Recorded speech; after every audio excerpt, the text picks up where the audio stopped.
693번째 책 소개입니다. 책에서 일부 내용을 발췌하여 소개드립니다. 책 제목, 나는 왜 이렇게 피곤하게 살까? 저자, 크리스텔 푸티콜랭. 출판일, 2023년 10월 20일. 상상빌더 한 줄 요약. 넘치는 생각과 감정 때문에 골치 아픈 당신을 위한 세상살이 심리학. 책 소개. 머릿속은 복잡해 죽겠는데 왜 마음은 공허할까? 넘치는 생각과 감정 때문에 삶이 버거운 사람들을 위한 책. 젊은 ADHD의 슬픔 정지음 작가 강력 추천. 끊임없이 뻗어나가는 생각과 넘치는 감정 때문에 한시도 편히 쉬지 못하는 사람들이 있다. 감각은 또 얼마나 예민한지 사소한 변화도 잘 알아차리고 그냥 넘어가는 법이 없다. 이런 탓에 분위기 파악 못한다는 소리를 자주 듣지만 자기가 실수했거나 남들을 불편하게 했다는 것은 충분히 느낄 수 있다. 얼마나 피곤한 삶인가? 30년 경력의 심리치료 전문가이자 베스트셀러 나는 생각이 너무 많아에서 정신적 과잉 활동인 신경비전형인의 특성을 구체적으로 다뤄 호평을 받았던 크리스텔 푸티콜랭이 이번 책에서 자신 역시 정신적 과잉 활동인임을 고백한다. 이들이 처한 상황과 고충을 누구보다도 잘 알기에 신경비전형인들의 세상살이에 힘을 보태고자 이 책을 써 내려갔다. 어떻게 하면 요령 있게 삶을 살아갈 수 있을까? 그는 관점을 바꿀 것을 제안한다. 세상이 나를 이해해 주길 바라다 혼자 상처받는 대신 먼저 이 세상을 좀 더 이해해보자. 고. 풍부한 사례를 통해 정신적 과잉 활동인들이 놓치고 있는 사회의 암묵적 규칙과 함의를 설명하고 이들의 실언이나 실수가 의미하는 바가 무엇인지부터 대처하기 어려운 상황에서의 구체적인 대화법까지 알려준다. 나를 아끼고 지키되 조금 더 현명하게 세상 사는 방법이 필요할 때 이 책이 그 방향을 알려주는 심리 나침반이 되어줄 것이다. 저자 소개. 저자 크리스텔 푸티콜랭, 심리치료사. 프랑스의 심리치료 전문가이자 강연가. 교류 분석, 신경 언어 프로그래밍, 에릭슨 최면 요법, 프랭크 페럴리의 도발 치료 등을 공부하고 특히 정신적 과잉 활동과 심리 조종 메커니즘에 관한 탁월한 식견을 바탕으로 활발한 강연 및 집필 활동을 펼치고 있다. 30년간 심리치료 전문가로 활동하며 인간관계, 자기 개발을 주제로 사람들과 소통해왔으며 심리적 균형 감각이 필요한 많은 사람에게 도움을 주고 있다. 지은 책으로는 베스트셀러 나는 생각이 너무 많아를 비롯해 당신은 사람 보는 눈이 필요하군요. 나는 왜 내가 힘들까? 나는 왜 그에게 휘둘리는가? 나는 왜 사랑받지 못할까? 등이 있다. 나는 왜 이렇게 피곤하게 살까는 넘치는 생각과 감정 때문에 삶이 복잡한 사람들에게 나다움을 지키면서 현명하게 세상 사는 법을 알려주는 심리 나침반 같은 책이다. 책에서 얻은 내용. 생각과다, 감정과잉, 감각과민. 모든 게 넘치는 당신에게 필요한 적당히 요령 있게 세상 사는 법. 심리 상담실을 찾는 내담자들은 공통적으로 자신이 생각이 너무 많다고 하소연한다. 이들은 어떤 주제에 관해 이야기하기 시작하면 끝도 없이 생각이 떠올라 애초 주제가 무엇이었는지 잊기 일쑤인데다 사람들의 사소한 말투나 표정 변화를 알아차릴 만큼 예민한 감각 탓에 늘 피곤하다. 전체 인구의 15에서 30%를 차지하는 정신적 과잉 활동인 신경비전형인들은 일반 사고인 신경전형인들의 사회에 잘 적응하지 못해 자주 실수를 저지르고 오해를 산다. 그렇다고 이들이 결함이 있다는 뜻은 아니다. 단지 감각 과민증과 가지를 치며 뻗어나가는 복잡한 사고방식이라는 신경학적 특수성을 가진 사람들일 뿐이다. 쉴 새 없는 생각, 넘치는 감정, 예민한 감각의 소유자인 신경비전형인들은 한편으론 창의적이고 정이 많으며 예리한 안목을 지녔다. 하지만 다름을 나쁨으로 인식하는 사람들 틈에서 이들의 장점은 퇴색되고 온갖 부정적인 단어들로 규정된다. 프로불편러, 엄근진, 유별난 관종. 이 책의 저자이자 30년 경력의 심리치료 전문가 크리스텔 푸티콜랭은 자신 역시 정신적 과잉 활동인임을 밝히며 전문 지식과 당사자로서의 경험을 토대로 요령 있게 세상 사는 법을 알려준다. 나와는 다른 사람들과 함께 이 세계를 살아가는 일은 어쩌면 오해와 이해 사이를 오가는 일인지도 모른다. 신경 언어 프로그래밍에서 말하는 소통은 타자를 그 사람의 세계 모형 안에서 만나는 것이라고 한다. 저자는 바로 이러한 만남을 책 전반에 걸쳐 우리에게 제안한다. 어떤 친밀함은 때론 독이다. 나만의 관계 틀 만들기. 로맹은 대출 상담을 하러 간 은행에서 여직원 책상에 놓인 사막 사진에 눈길이 갔다. 무슨 사진이냐고 말을 건넨 것을 계기로 두 사람은 짧은 대화를 나눴다. 알고 보니 이들은 야생의 자연을 걷고 모험하기를 좋아한다는 공통점이 있었다. 유쾌한 대화 끝에 꿈이 일치한다는 것도 알게 됐다. 둘 다 시베리아에 가서 샤먼을 직접 만나볼 생각이 있었던 것이다. 로맹은 이미 내년 여름 친구들과 꿈을 실현할 계획도 세워두고 있었다. 그는 자연스럽게 그녀에게 함께 여행을 가겠냐고 물었다. 정신적 과잉 활동인들의 대화는 자주 이런 식으로 흘러간다. 그들은 아마 은행 직원이 기쁘게 제안을 수락하고 로맹의 무리와 근사한 여행을 하겠거니 예상한다. 1시간 전까지만 해도 두 사람이 서로 모르는 사이였고, 아무리 대화가 잘 통한다 해도 낯선 사람과의 여행을 처음 만난 자리에서 바로 결정하기는 어렵다고 생각하지 못한다. 현실에서 이런 제안을 했다가는 선 넘는 사람으로 취급받기 쉽다. 대출 상담이라는 애초의 목적은 잊은 채 친밀함의 문을 너무 쉽게 연 로맹처럼 정신적 과잉 활동인들은 자신도 모르게 골치 아픈 일을 초래하거나 혼자 기대하고 상처받는 일이 많다. 주변 사람들이 힘들 때 이들을 찾아가지만 괜찮아졌다 싶으면 달아나 버리는 이유도 그래서다. 이들은 누군가 힘든 사정을 자신에게 이야기하면 친밀함의 틈이 금세 열려 지나치게 감정이입을 하고 상대가 속 이야기를 모두 털어놓기를 바란다. 하지만 사람들은 대부분 자신의 바닥까지 보여주는 것을 두려워하기 때문에 얼른 삶의 균형을 회복하고자 이들로부터 멀어지려는 시그널을 보인다. 그동안 친밀한 관계로 발전했다고 믿었을 정신적 과잉 활동인은 상대의 이런 태도에 상처받는다. 친밀함은 관계의 활력을 불어넣어주지만 선없는 친밀함은 독이 될 수 있다. 상대와의 관계에서 친밀함의 틈이 열린다 해도 그 틈을 금세 메우지 않아야 한다. 즉각적으로 마음을 내어주지 말고 나만의 관계 틀을 만들어보는 것이 중요하다. 그 틀을 나를 옥죄는 굴레나 칸막이가 아니라 나를 곧게 세우는 관계의 뼈대로 삼는 것이다. 진실의 함정, 쓰라린 진실 vs 달콤한 거짓. 사람들은 쓰라린 진실보다 달콤한 거짓말을 더 좋아한다. 진실을 중요시하는 정신적 과잉 활동인들이 자주 듣는 말이다. 저는 누가 거짓말을 하면 대개 알 수 있어요. 다른 사람들도 비언어적 의사소통을 알아차릴 테니 제가 마음에 없는 말을 하면 다 알 거 아니에요. 그래서 저는 그 사람 기분을 생각해서 솔직하게 진실을 말하는 거예요. 이들은 어떠한 상황에서도 진실을 추구하려다 그만 진실의 함정에 빠지는 경우가 많다. 마리엘레는 최근 한 집들이에서 난감한 상황을 겪었다. 커튼이 어떻냐는 물음에 별로라고 솔직하게 말했다가 순간 분위기가 얼어붙은 것이다. 이 짧은 이야기에서 알 수 있는 것은 명확하다. 진실이라고 해서 다 좋은 것은 아니라는 것. 정신적 과잉 활동인은 정보를 사실에 비추어 판단하는 반면 일반 사고인은 정보가 일으킨 풍파와 분란을 더 크게 본다. 그래서 현재 상황과 분위기에서 해야 하는 말을 하는 편이다. 설령 그게 거짓말이라 하더라도. 뿐만 아니라 선택지가 없는데 마치 있는 것처럼 물어본다든가 조언을 가장한 은근한 명령 같은 것들도 일반 사고인들의 주특기다. 모든 것이 코드화되어 있는 셈이다. 사회 자체가 일종의 거대한 모노폴리판이다. 게임에는 나름의 규칙이 있고 참여한 이상 일단 그 규칙을 수용해야만 한다. 아무리 임의적인 규칙이라 한들 진심으로 받아들이지 않으면 게임을 진행할 수가 없다. 이 사회도 마찬가지다. 혹시 마리엘렌과 같은 상황에서 꼭 진실을 말해야겠거든 창의력을 발휘하자. 거짓말은 아니면서도 상대가 기분 나쁘지 않을 표현을 찾아보는 것이다. 커튼 자체는 그냥 그렇지만 인테리어와 조화롭게 어울리는 것 같아서 좋다거나 하는 식으로 말이다. 선택은 나에게 달렸다. 그러나 한 가지 확실한 건 일단 이 사회의 코드를 수용하면 진실의 함정에 발이 빠지는 사태를 지금보다는 줄일 수 있다. 지나친 무거움은 가벼움만 못하다 불안을 마주하거나 회피하거나 인간은 추상적 사유를 할 수 있게 되면서 미래를 예측하고 인과관계를 수립하는 능력이 발달했다. 하지만 얻은 게 있으면 잃는 것도 있는 법. 자신이 연약한 존재이고 사방은 위험천만한 곳이라는 것을 깨달았다. 언젠가는 반드시 죽는다는 실존적 불안을 안고 살아가게 된 것이다. 이 불안 공포로부터 스스로를 보호하기 위해 인간은 강력한 방어 기제를 마련했다. 수다를 떨고 욕구를 채울 무언가를 찾아다니며 불안을 잠재우려 애쓴다. 그런데 갑자기 누군가가 불쑥 나타나 속도 모르고 실존적 불안의 심연을 마주하기를 요구한다. 보고 싶지 않다는 사람을 억지로 낭떠러지 끝까지 끌고 가서 저 아래를 굽어보라고 한다면 어떨까? 정신적 과잉 활동인들은 이러한 태도 때문에 미움을 산다. 저는요, 내용도 없이 그저 말하기 위해 떠드는 걸 잘 못해요. 지겨워 못 참겠어요. 대화 도중에 막소리를 질러버리고 싶다니까요. 이들은 무해하지만 알맹이 없는 대화를 좋아하지 않기 때문에 지나치게 무거운 주제를 꺼내는 경향이 있다. 죽음, 실존과 같은 주제를 깊이 있게 다루는 대화만이 대화다운 대화라고 생각한다. 철학자들 대다수는 실존적 불안을 마주하는 이런 태도가 불안 치료 효과가 있다고 본다. 그렇지만 현실에서는 기분 전환으로의 도피가 훨씬 더 흔한 선택이다. 물론 정답은 없다. 저마다 자기에게 맞는 방법을 택할 뿐.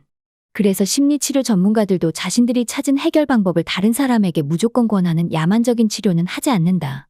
인생의 중요한 문제들을 건드리는 대화라고 해서 우리를 더 멀리 나아가게 하는 건 아니다. 한편으론 그런 대화가 우리를 위험에 빠뜨릴 수도 있다. 나를 드러낼수록 불리한 상황에서 내 이야기를 너무 많이 해버렸다고 후회한 적이 얼마나 많았는가. 대화를 나눌 때마다 지나치게 진지해지는 사람은 왠지 먼저 말을 걸기 부담스러워 피하게 되기도 한다. 시시콜콜한 잡담이 무가치해 보여도 실은 이 무해한 대화 속에서 불안을 잠시나마 잊고 새로운 즐거움을 발견할 수 있다. 우리를 살게 하는 것은 이런 사소한 순간이 아니던가. 따로 또 같이 신경 다양성을 회복하는 길. 됴케르크는 1658년 6월 25일에 그야말로 미친 하루를 보냈다. 이 도시는 그날 아침에는 스페인령이었다가 정오에는 프랑스령, 저녁에는 영국령이었다. 국경을 한 발짝만 넘어가면 다른 나라인 경우도 있고 심지어 마을 중간을 지나는 국경으로 인해 길 하나를 사이에 두고 양쪽 주민이 전혀 다른 법을 따라 살기도 한다. 그러나 우리는 이 상상의 선이 전쟁의 결과로 언제든 변경될 수 있다는 사실을 쉽게 잊는다. 그만큼 판단의 기준이라는 것은 상대적이고 가변적이고 임의적이다. 정신적 과잉 활동인들을 대하는 태도도 마찬가지다. 감정이 풍부하고 예민한 감각을 지닌 이들은 남들보다 더 많은 감정을 흡수한다. 감정의 롤러코스터 타기는 이들의 특기다. 그런데 일반 사고인들은 건강한 정신 상태를 안정적이고 기복 없는 기분과 동일시한다. 용인할 수 있는 기준을 임의로 정해놓고 그걸 넘어가는 사람은 문제 있다는 식으로 판단해버리는 것이다. 하지만 제대로 이해받고 인정받는 정신적 과잉 활동인은 방울새처럼 명랑하며 유머 감각과 열성이 넘친다. 고 저자는 말한다. 플라톤에 따르면 인간들은 사슬에 묶인 채 어두운 동굴 속에 살고 있고 동굴 바깥의 빛은 그들의 등 뒤에만 비친다. 그리고 동굴 벽에 비치는 자신의 그림자가 생의 전부라고 믿는다. 동굴 속 죄수 하나가 족쇄에서 풀려나 동굴 밖으로 나갔다 오더라도 동굴 안의 사람들은 바깥 이야기를 믿지 않고 어둠 속에서 사는 편을 택할 것이다. 그때나 지금이나 우리는 서로 다른 동굴에서 살고 있는 게 아닐까? 어느 쪽이 더 괜찮은 삶이라 말할 수 있나? 서로를 완벽히 이해하지 못한다 해도 우리는 각자의 동굴을 짊어진 채 함께 살아가야 하는 운명이다. 화렵수와 침엽수처럼 성장 조건이 각기 다른 수종들을 한데 심으면 어느 한 종이 다른 종을 보호하는 기적이 일어난다고 한다. 나무 한 그루에 병이 들면 다른 나무들도 한꺼번에 병들고 많은 대규모 단일림보다 호남림이 결국에는 더 오래가고 생산적이다.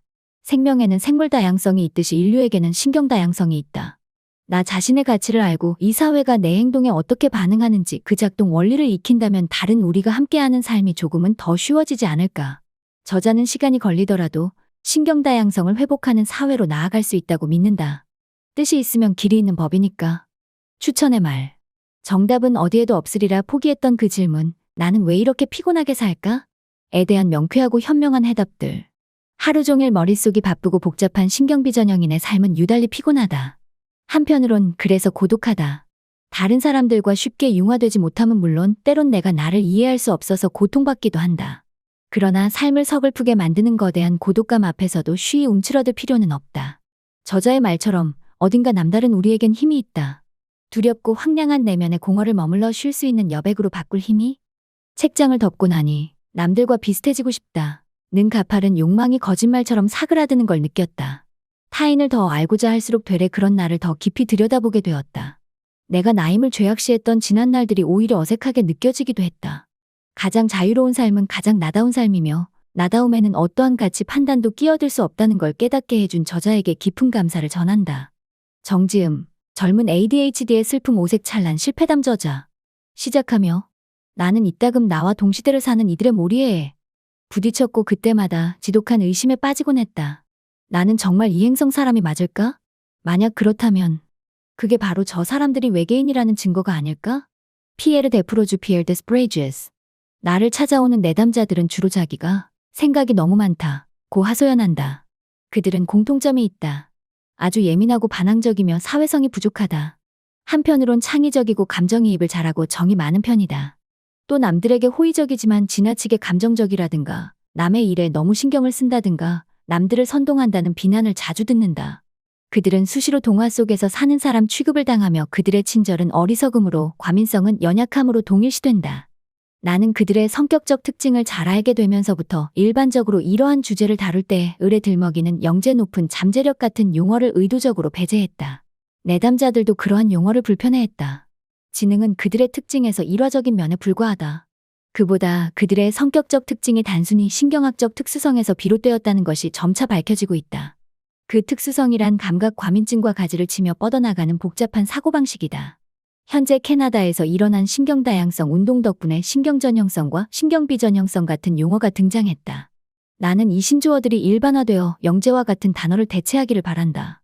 영재라는 단어가 암묵적으로 끌어들이는 위험을 피하기 위해 나 개인적으로 정신적 과잉 활동인 신경비전형인 이나 일반 사고인 신경전형인 같은 용어를 만들기도 했고 여기서도 계속 쓸 생각이다. 나는 가치 판단이 개입되지 않은 용어를 쓰는 것이 중요하다고 본다. 정신적 과잉 활동인은 머릿속이 복잡하게 과열되는 사람을 가리킬 뿐이다. 일반 사고인도 사유의 방식이 일반적 규칙 체계에 맞는다는 의미밖에 없다. 반면 정신적 과잉 활동인들은 이 규칙 체계에 명백히 맞지 않는다. 그들은 어디서나 밖으로 삐져나온다. 정신적 과잉 활동인들은 이러한 암묵적인 규칙 체계, 즉 사회의 코드를 이해하고 소화하는 데 어려움을 토로한다. 그들은 자주 불편함, 어색함, 다른 사람들과의 괴리감을 느끼지만 그 이유를 잘 파악하지 못한다. 하지만 그들도 자기가 실수를 하거나 남들을 불편하게 하거나 어색하게 한 것은 충분히 느낄 수 있다. 참 피곤하고 사기 꺾이는 일이다.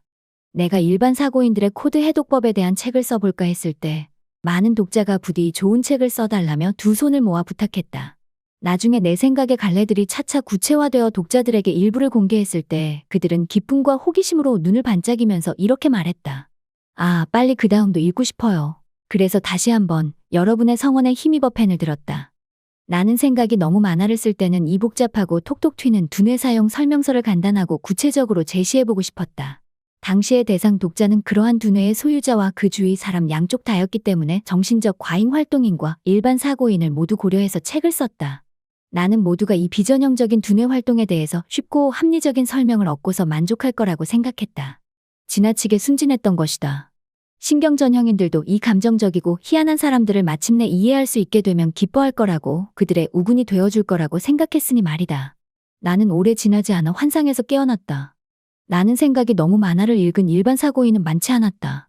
물론 자기 자녀나 배우자를 이해하기 위해서 그 책을 읽은 사람들은 그들이 아끼고 사랑하는 그 사람이 일부러 예민하거나 감정적으로 구는 것이 아님을, 공연히 불안해하거나 산만한 것이 아님을 이해했다. 무엇보다 정신적 과잉 활동인의 근본적 본성을 바꿀 수 없다는 것을 이해했다. 그렇게 서로를 받아들임으로써 그들의 관계, 공모, 애정은 더 깊어지고 안정화되었다. 어떤 커플은 정말로 다시 불이 붙었다고, 서로를 이해 못한 채 지지고 볶고 30년을 살다가 이제야 비로소 사이가 좋아졌다고 했다. 상호 보완성을 되찾은 커플의 모습이 얼마나 아름다운지. 그러나 일반적 사고를 하는 사람들에게 정신적 과잉 활동을 이해시키는 것을 우선시했다는 점에서 나는 실수를 했다. 정신적 과잉 활동인들은 대부분 이런 실수를 한다. 그들은 마침내 일반 사고인들에게 이해받을 수 있으리라 희망을 품지만 대부분의 경우 그 희망은 물거품이 된다. 그들은 자기가 누구인지, 자신의 두뇌가 어떤 식으로 돌아가는지를 이해시키느라 엄청난 에너지를 소진하지만 결국 돌아오는 것은 찬물기 얹는 이런 반응이다. 이 책은 그냥 마케팅의 산물이야. 내가 듣고 싶어하는 이야기를 해주지. 누구나 조금은 자기 이야기라고 느낄 수 있게 쓴 책이라고. 아니, 절대로 그렇지 않다. 하지만 이런 말은 토론을 차단하고 정신적 과잉 활동인의 머릿속에 의심의 씨앗을 뿌린다. 정신적 과잉 활동인은 그 말을 두고두고 곱씹을 것이다. 같은 맥락에서 최근에 내가 시몽이라는 독자에게 받은 메일을 보자. 안녕하세요. 선생님의 책 나는 생각이 너무 많아를 읽고 제 문제를 이해하는데 큰 도움을 받았습니다. 선생님의 긍정적인 접근이 무척 고마웠습니다. 저는 선생님이 나는 생각이 너무 많아와 비슷하지만 일반 사고인을 대상으로 하는, 이를테면 생각이 너무 많은 사람을 대하는 법류의 책을 써주셨으면 좋겠어요. 물론 책 내용이 그들에게 이해 가능한 것이어야겠지만요. 선생님은 하실 수 있을 겁니다. 그들이 책을 한두 장 읽고 바로 내팽개치는 일은 없도록 산타 할아버지에게나 보낼 법한 편지로 선생님께 너무 부담을 드리는 게 아닌가 모르겠습니다. 다시 한번 좋은 책을 써주셔서 감사하고 건필을 기원합니다. 시몽. 나는 시몽의 메일에서 여러분이 자주 하는 생각들을 읽을 수 있었다. 타인에게 이해받고 싶다는 바람. 일반 사고인들이 그러한 이해에 도달하기 쉽지 않을 거라는 성견지명. 일반 사고인들이 책을 한두 장 읽고 바로 내팽개칠 확률이 매우 높다는 인식. 일반 사고인들이 이해할 수 있는 내용을 제시하기만 하면 될 거라는 순진한 믿음. 자신의 희망이 산타 할아버지에게 보내는 편지만큼 지나치게 이상적이라는 직관적감. 내가 시몽에게 보낸 답장은 여러분 모두에게 하고 싶은 이야기이기도 하다. 메일을 보내주셔서 고맙습니다. 시몽이 산타 할아버지에게 편지를 보낸다면 그 이유는 일반 사고인도 정신적 과잉 활동인에게 관심이 있을 거라고 생각하기 때문이겠지요. 일반 사고인은 내 책을 한두 장 읽고 내팽개치지 않아요. 아예 처음부터 펴보지도 않을 테니까요. 그들의 모토는 이런 겁니다. 개인이 사회에 적응해야지. 사회가 개인에게 적응하는 게 아니다. 자기 자리를 잘 지키면 다 잘 될 거다. 그래서 나는 오히려 정신적 과잉 활동인들에게 일반 사고인들의 세상이 어떻게 돌아가는지, 그들의 가치관은 어떠한지 설명하는 책을 쓰고 싶네요. 정신적 과잉 활동인들이 즐겁게 읽어줄지는 모르겠지만 그들에게 매우 유용한 책이 될 거라 믿어요. 크리스텔 푸티콜랭. 요 몇 년 사이에 나는 여러 권의 책을 통해 나의 발견과 생각을 피력했다. 나는 척후병처럼, 선발대처럼, 수풀을 헤치며 몇 걸음 앞서 나가는 큰 누나처럼 독자들에게 하나하나 정보를 전달했다. 그러므로 여러분은 이미 나의 전작들을 통해서 보통 사람들의 세상을 이해하는 실마리들을 얻었을 것이다. 나는 정보가 주어지는 족족 연결짓는 여러분의 성향에 익숙하기 때문에 여러분이 상황을 새롭게 이해하기만 해도 좀 더 잘 적응할 수 있을 거라고, 특히 직장 생활을 좀 더 원만하게 할 수 있을 거라고 생각했다. 나의 독자들은 자신들의 차이를 이해하고 평안하게 살 수 있으리라 생각했다. 하지만 그간의 경험을 통해서 그렇지 않다는 것을 알았다. 타인의 두뇌 활동을 이해하는 일은 여러분에게도 쉽지 않다. 사실 정신적 과잉 활동인들도 일반 사고인들처럼 자신의 사고 체계에 매여 있기는 마찬가지이고 그들과 정확히 똑같은 실수를 저지른다. 누구나 자기와 다른 패러다임에 따라 생각하고 성찰하고 행동하는 사람들에게까지 자신의 기준을 적용한다. 신경비전 형성을 보통 사람들에게 이해시키려 노력하는 책들은 그동안 엄청나게 쏟아져 나왔지만 학교나 기업 차원에서 약간의 개선을 불러왔을 뿐거에 실효를 거두지 못했다. 나는 매우 조심스러운 입장에서 앞으로 어떤 양상이 펼쳐질지 지켜보고 있다. 기업들이 정말로 진심을 담아 차이를 존중하고 싶어 할까? 아니면 단지 기업 홍보 차원에서 변화에 열려있는 척하는 걸까? 두고 보면 알 일이다. 하지만 신경전형인들만 여러분을 이해하려고 노력해야 할까? 시몽의 요청과 이 주제에 대한 출판물들도 이러한 방향에 역점을 둔다. 신경비전 형성 이해하기, 영재 이해하기, 과민성 이해하기. 신경언어 프로그래밍 NLP에서는 이렇게 말한다. 여러분이 해봤는데 안 되면 바꿔야 한다.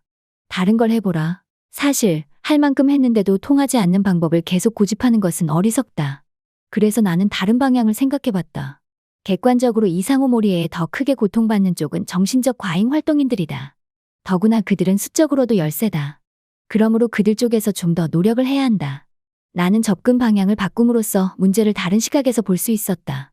해결책을 원하는 독자들에게 일반 사고인 세계의 코드를 보통 사람들은 너무 당연하기 때문에 굳이 말로 설명하지 않지만 여러분은 을에 놓치는 암묵적 규칙을, 여러분이 저지르는 실언이나 실수의 의미를 설명하게 되었다.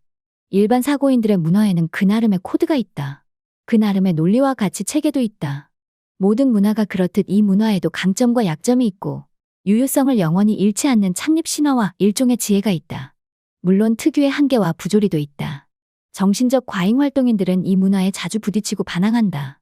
하지만 그가 이 문화에서 감지하는 부분은 어쨌든 빙산의 일각일 뿐이다.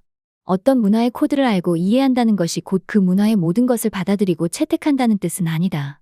다만 코드를 알고 나면 일반 사고인들의 세계에서 툭하면 모리에의 암초에 부딪히는 사고를 요령 있게 피하면서 항해를 할 수 있다. 또한 그러한 알은 새로운 사유의 가능성, 좋은 것은 취하고 나머지는 버릴 수 있는 가능성을 열어준다. 일반 사고인들의 세상에도 본받고 따를 만한 면이 있다. 내가 여러분에게 제안하는 것들 가운데 어떤 것은 결코 여러분 마음에 들지 않겠지만 여러분이 현 세상에서 바뀌기를 바라는 것이 무엇인지 더욱 또렷이 깨닫게 할 것이다. 나 또한 정신적 과잉 활동인이다. 저자로서 중립을 지키고 싶어서 이 점을 명확히 밝히지 않았는데 그 결정이 이후 내 행보에 그렇게 영향을 미칠 줄은 몰랐다. 내가 말하지 않아도 독자들은 알 거라고, 내가 그들의 사고방식을 이토록 훤히 꿰고 있으니 당연히 같은 부류로 알아볼 거라고 생각했다. 나는 깔때기 정신적 과잉 활동인의 사고방식 릴파이프 일반 사고인의 사고방식에 집어넣을 순 없다. 고 말해왔다. 깔때기는 깔때기와 맞물리는 법이다. 어떤 사람들은 내가 정신적 과잉 활동인을 잘 이해하고 있다는 사실만으로도 나 역시 신경비전형인임을 알아보기에 충분했지만 또 다른 사람들은 그렇지 않았다. 그건 내가 예상하지 못했던 부분이었다. 되레 선생님은 일반 사고인인데 어떻게 정신적 과잉 활동인에 관해 그 정도의 이해에 도달할 수 있었냐는 메시지를 받기도 했다. 나는 그러한 오해에서 비롯된 경탄이 불편했다. 하지만 이 의도치 않은 기만이 어떤 영향을 미치는지 깨닫게 된 것은 훨씬 더 나중의 일이다. 나의 가짜 중립성은 여러분에게 시몽의 경우처럼 일반 사고인도 정신적 과잉 활동인을 온전히 이해할 수 있다는 잘못된 믿음을 심었다.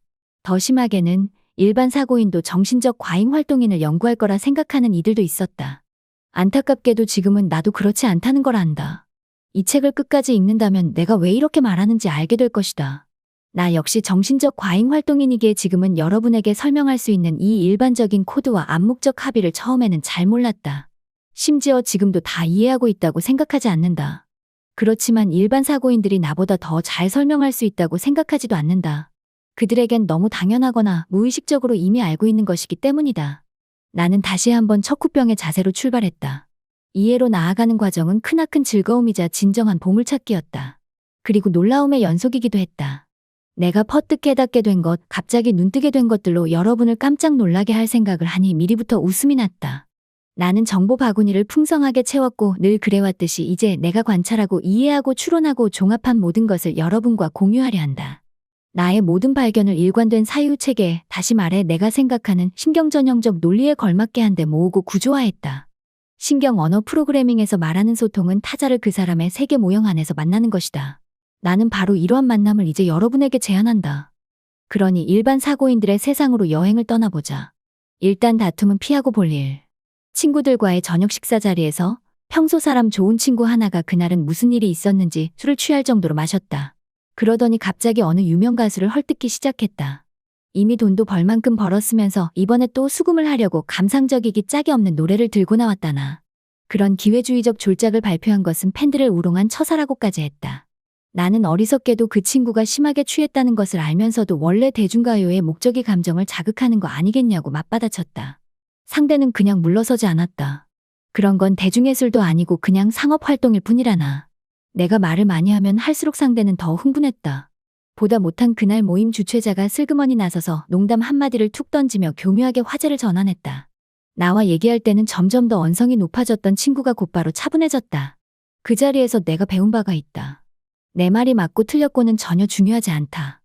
다소 중요한 주제에 이를테면 교육, 정치, 기후, 부의 재분배에 대해서 토론을 한다고 치자. 어떤 상황이 벌어질지 예상되는가? 우리는 모두 그 주제에 대해서 감정적으로든 이성적으로든 자기 의견이 있다. 나는 내 의견이 중요하다. 내 의견이니까 당연하다. 하지만 다른 사람들도 자기 의견이 중요하기는 마찬가지다. 그래서 서로 몇 마디 쏘아붙이다 보면 난투구까지 가고 만다. 여러분은 정말로 서로 설득을 할 수 있다고 보는가? 만약 그렇게 생각한다면 오산이다. 연구자들도 역선전은 오히려 처음에 가졌던 생각을 강화하는 효과밖에 없다고 확인해 주었다. 분위기를 해치고 사람들 간의 관계를 망가뜨릴 뿐이라면 논쟁이 무슨 소용이 있을까? 그렇기 때문에 논란이 커지기 쉬운 주제는 건드리지 않고 변죽만 올리는 것이다. 어쨌든 그 가수가 달콤하고 감상적인 노래로 엄청난 돈을 벌어들이는 건 엄연한 사실 아닌가. 게다가 여러분은 아마 온라인상에 돈 없는 댓글에 가장 먼저 분노하는 사람일 것이다. 담백하고 무해한 글을 게시하면 누구나 좋아요를 누를 수 있고 아무도 마음 상하지 않는다. 중립적인 대화의 정신이 바로 그런 것이다. 쓸데없는 회의에 쓸모있는 기능. 정신적 과잉 활동인들은 직장에서 시도 때도 없이 열리는 회의가 질색이다. 지겹기도 하고 생산적으로 보이지도 않는다. 부질없는 주제의 시간은 또 엄청나게 잡아먹는다. 그들은 회의에서 오가는 대화가 아무것도 해결하지 못하면서 제자리를 빙빙 돌기만 한다고 느낀다. 그런 느낌이 틀린 것도 아니다. 회의를 통해서 문제를 해결할 수 있고 구체적인 결정을 내릴 수 있는 것도 맞지만 회의가 엄청난 시간 낭비인 것도 맞다. 하지만 회의에 다른 목적, 다른 기능도 있다고 생각하면 그 시간이 그렇게 쓸데없지는 않다. 실제로 문제 해결보다 훨씬 더 중요한 목적이 있기 때문이다.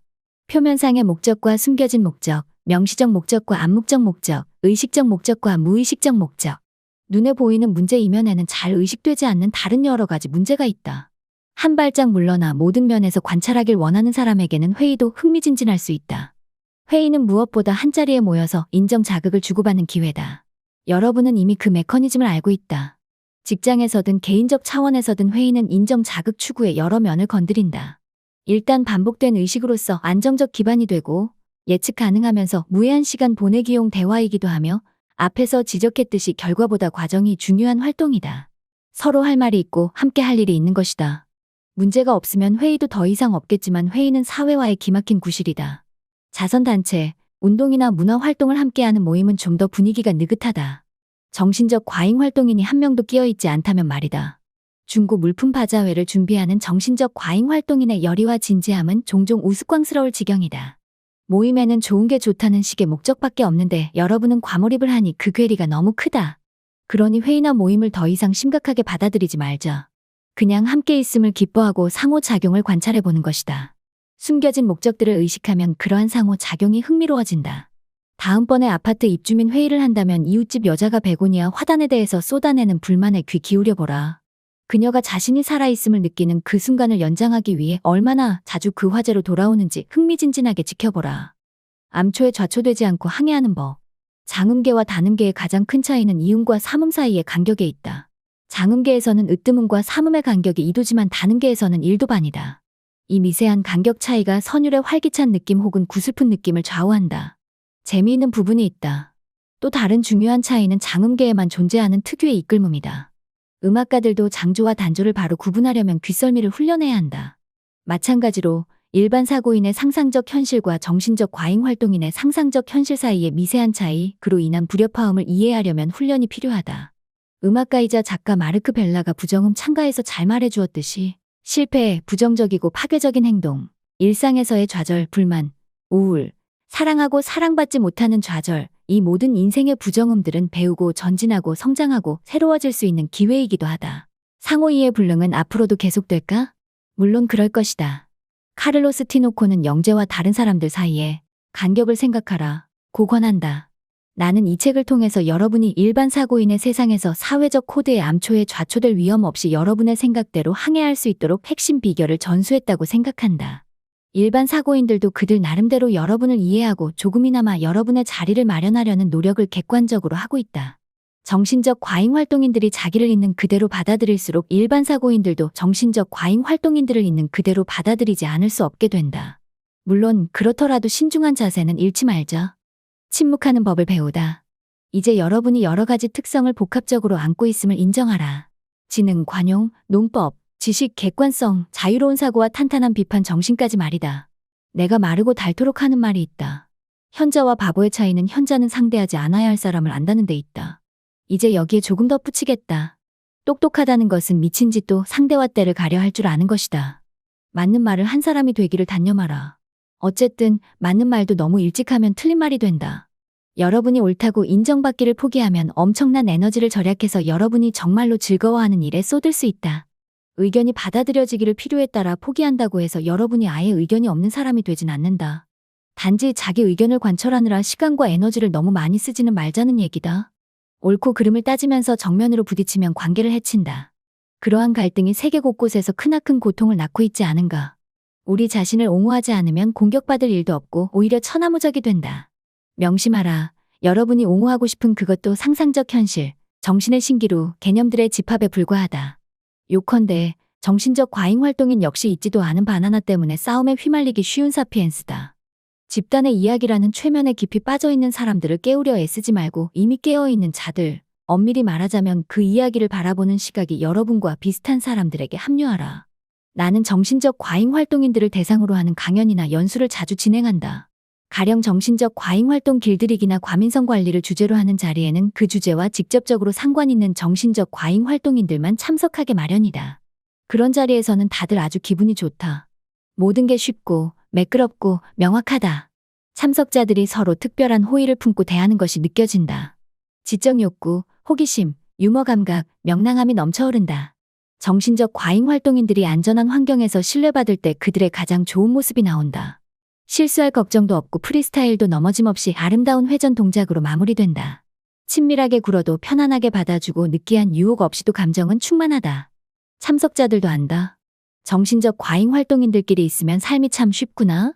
나는 우리를 하나로 묶어주는 상황들을 도처에서 감지한다.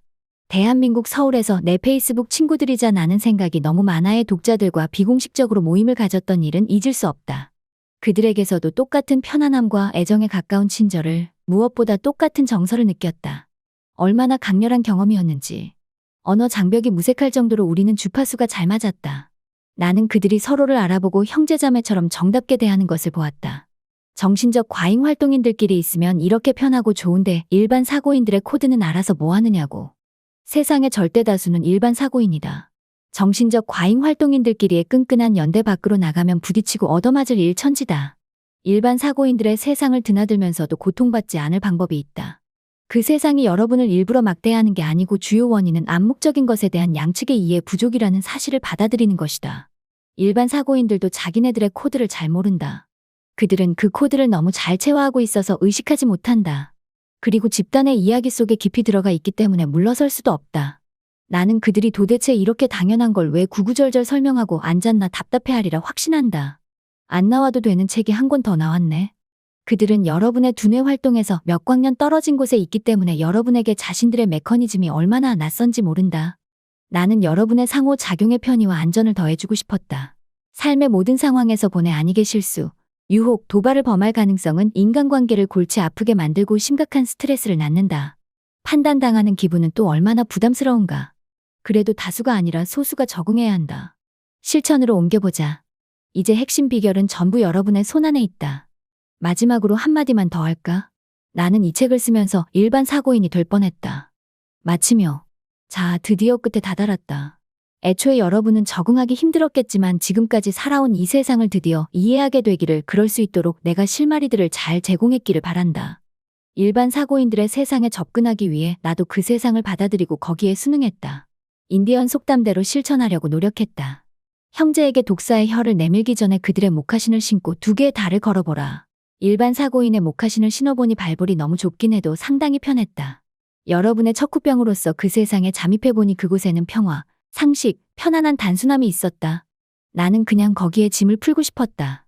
뚜렷하게 비교가 되어 그런가 기존의 정신적 과잉 활동이 피곤하고 성가시게 느껴졌다. 나도 그제야 일반 사고인들이 얼마나 우리를 참기 힘들어하는지 알 수 있었다. 이 책을 쓰면서 나의 두뇌 활동이 선형적이고 연속적으로 진행되어 가는 것을 느끼자 미친 듯이 갈래를 뻗어가는 사유방식으로 다시 돌아가고 싶지 않은 마음도 들었다. 현재를 살고 차례차례 하나씩 해결하고 정상에 오른다기보다는 등산로를 따라 걷듯 한 발 한 발 앞으로 나아가고 도전이고 뭐고 그저 가만히 일상을 음미하는 것도 나한테는 꽤 잘 맞았다. 요요처럼 오르락내리락하는 감정도, 내면의 폭군도, 답없는 질문들도, 세상을 바꾸고 싶은 마음도 내려놓고 싶었다. 코로나19 팬데믹으로 인한 봉쇄가 한몫했던 것도 사실이다. 나는 새들의 노랫소리를 듣고 자연의 냄새를 들이마셨다. 하루에 10번 하늘을 쳐다봐도 하늘은 매번 새롭게 보였다. 삶은 지금이다. 더 이상 가능한 미래에 나를 투사하지 않았다. 아니, 왜 항상 앞으로 나아가기에 급급하단 말인가? 그때부터 이 책의 지필과 완성은 다다를 수 없는 목표 같았다. 갑자기 이 모든 것이 초인적인 과업처럼 여겨졌다. 이 책에서 무슨 얘기를 하려고 했는지도 아리송했다. 내가 설명하려고 했던 것에 파묻혀 정신을 못 차리는 기분이 들었다.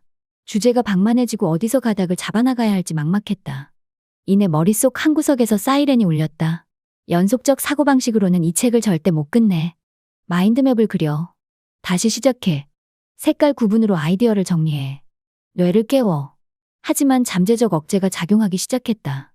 아득히 먼 곳에서 들려오는 듯한 사이렌 소리는 그렇게까지 거슬리지도 않았다. 그렇지만 나는 덜 감정적일수록 더 불안해졌다. 그때 마침 생각난 것이 질 볼트 테일러가 나는 내가 죽었다고 생각했습니다에서 고백한 나와 정반대의 상황이었다. 그녀는 뇌졸중으로 좌뇌 기능이 손상되었고 그때 비로소 우뇌의 역량을 발견하게 되면서 정신 구조의 변화를 겪는다. 우뇌가 지배하는 삶은 더 감정적이지만 훨씬 덜 불안했다. 유레카. 나도 질 볼트 테일러처럼 다른 정신 구조를 여행한 것이다. 게다가 뇌졸중도 겪지 않고서. 그러자 이런 질문들이 떠올랐다. 집으로 돌아가려면 어떻게 해야 하지? 복잡하게 가지치는 생각, 창의성, 무엇보다 해낼 수 있다는 의지를 되찾으려면 어떻게 해야 하지? 나는 일반 사고인과 정신적 과잉 활동인의 상호 이해에 관한 어려움을 잘 다루었다고 생각했던 책들을 다시 읽으면서 놀라운 발견을 했다. 아주 오래전 조나선 리빙스턴 시거를 못 말리게 좋아했다. 와, 이런 주인공이 있다니. 갈매기의 꿈을 다시 읽으면서 흠뻑 취했다. 지금의 나는 늙고 지친 갈매기다. 조나선의 탐색이 오만하고 실속 없어 보였다. 차라리 바위 위에서 다른 갈매기들과 함께 따뜻한 햇볕이나 쬐고 바다나 바라보면 좋을 텐데. 인간 혐오자도 다시 읽었다. 옛날에는 주인공의 순수함에 마음이 움직였고 셀리맨은 고약한 여자라고 생각했다. 그런데 다시 읽으니 알세스트가 쓸데없이 못되게 군다는 생각이 들었고 집요하게 진실을 요구하는 모습이 우스꽝스러웠다. 버릇없고 가볍게 구는 셀리맨은 오히려 귀여웠다. 셀리맨의 말 맞다나 20살은 무게 있게 처신할 나이가 아니라고. 더욱 놀라운 일은 바람과 함께 사라지다가 완전히 새롭게 읽혔다. 전에는 보이지 않았던 것이 보이면서 우리의 주제와 딱 들어맞는다는 것을 발견했다. 소설의 배경은 보수적인 미국 남부 상류 사회이고 스칼렛 오하라와 레트 버틀러는 그 사회에 적응하지 않고 따로 노는 인물들로서 사회의 관습에 구애받지 않는다. 스칼렛은 심리 조종자가 분명하다. 레트 버틀러는 정신적 과잉 활동인에 가깝다. 예전에 읽었을 때는 점잖은 남부 사회를 대하는 레트 버틀러의 도발적인 태도에서 자유로운 기백과 용기를 보았다. 하지만 다시 읽으면서는 어쩔 수 없이 남북 전쟁에 뛰어드는 가엾은 남부인들을 그는 뭐하러 들이받을까 싶었다. 그들의 집단 이야기에 내포된 부조리를 까발려 눈앞에 들이밀어봤자 잔인하고 쓸데없는 도발밖에 더 되겠는가. 게다가 레트 버틀러는 소설의 끝부분에 가서 자신의 행동이 화를 자초했고 자기가 조롱했던 그 상류 사회가 자기 딸을 배척한다는 것을 깨닫지만 그래도 그 사회의 딸을 편입시키고 싶어 한다. 그리고 시라노도 다시 읽었다. 이 책을 두고는 더 할 말이 없다. 시라노는 완벽하고 숭고하고 위대하다. 그제야 나의 위엄을, 생각의 갈래 뻗기를 좋아하는 나의 뇌를 되찾았다. 그렇게 해서 나는 이 책의 원고를 무사히 완성할 수 있었다. 나는 여러분에게 낯선 이 세상을 내가 이해한 모습대로 설명하려고 노력했다. 또한 일반 사고인들에게 여러분의 신념을 일부러 공격할 의도는 없지만 일반 사고인들과 정신적 과잉 활동인들은 추론, 우선순위, 가치관, 믿음까지 다 다르다고 일러주고 싶었다. 이제 여러분은 이 모든 작용의 원동력과 논리를 파악했으니 적응하고 따르고 실천하는 건 여러분 선택에 달렸다. 설령 그러지 않기로 하더라도 메커니즘을 알고 있는 것과 아예 모르는 것은 다르다. 적응할 수 있을 것 같고 적응하는 쪽이 바람직해 보이거나 필요하다고 생각되면 그렇게 하라. 그 나머지 부분에서는 그냥 여러분 자신으로서 살면 된다. 우리의 차이를 만드는 것, 우리를 하나 되게 하는 것, 그리고 나를 나로서 존재하게 하는 것이 있다면 그건 바로 불완전한 모습 그대로 온전한 나 자신이다. 여러분은 세상에서 오직 한 사람뿐이기에 그 누구와도 비교할 수 없다. 그러니까 딱 하나만 요구한다면 그냥 여러분 자신이기만 하라. 드디어 결론을 다 썼다. 휴. 이제 대기 중인 장들을 마음 편히 쓰고 전체를 새로 조합해서 책의 구성을 뽑을 수 있겠다. 어쩌면 이 결론에 두세 단락을 더 보탤지도 모르겠다. 그렇다. 나는 다시 원래의 나로 돌아왔다. 여러분은 이 책을 처음부터 끝까지 순서대로 읽어주길 바란다. 지금까지 상상빌더였습니다. 감사합니다.